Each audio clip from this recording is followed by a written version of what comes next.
Berjumpa lagi di video pembelajaran Matematika 2, masih di materi aljabar boolean. Jadi ini adalah kelanjutan dari materi hukum-hukum aljabar boolean, yaitu penyederhanaan fungsi boolean. Yang pertama adalah bagaimana cara menyederhanakan fungsi boolean.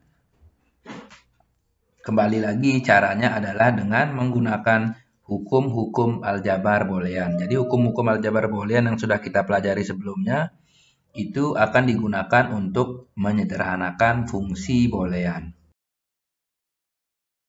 Bisa kita lihat contohnya, sederhanakanlah fungsi boolean f x, y sama dengan x dan tidak x atau y.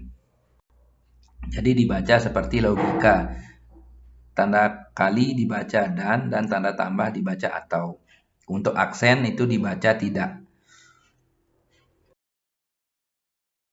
Dilihat jawabannya, f x, y sama dengan x dan tidak x atau y.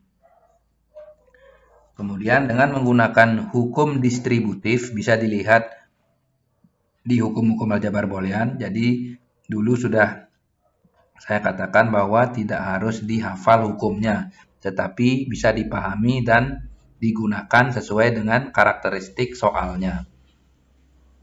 Di sini diperoleh fx, y itu sama dengan, jadi dengan menggunakan hukum distributif, kita bisa bawa x-nya ke dalam kurung, sama seperti di bilangan, sehingga akan menjadi x dan tidak x, atau x dan y. Kemudian dengan menggunakan hukum komplement pada x dan tidak x, sesuai dengan hukum aljabar boolean, x dan tidak x itu hasilnya adalah salah, atau dengan kata lain 0. Sehingga kita peroleh fx, y sama dengan 0 ditambah x kali y, atau dengan kata lain salah atau x dan y. Dan hasil akhirnya diperoleh dengan menggunakan hukum identitas, itu adalah fx, y sama dengan x dan y. Inilah bentuk akhir dari fungsi boolean sebelumnya. Sederhana jadinya, yang dulunya x dan tidak x atau y itu menjadi hanya x dan y saja. Pertanyaan berikutnya, apa manfaat menyederhanakan fungsi boolean? Kalau kita bisa perhatikan, yang pertama, membuat fungsi itu menjadi lebih irit dalam tanda kutip. Atau dengan kata lain, variabelnya menjadi lebih sedikit.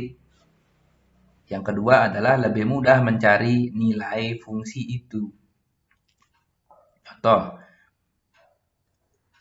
sama fungsinya seperti tadi, fx, y sama dengan x dan tidak x atau y. Maka disuruh menentukan nilai dari f benar salah atau f10.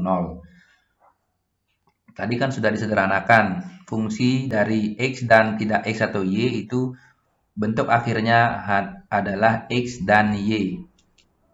Jadi untuk mencari nilai fungsi f benar salah itu cukup mengganti nilai x dengan 1 dan y dengan 0 atau 0, sehingga cukup yang diganti adalah x dan y-nya saja.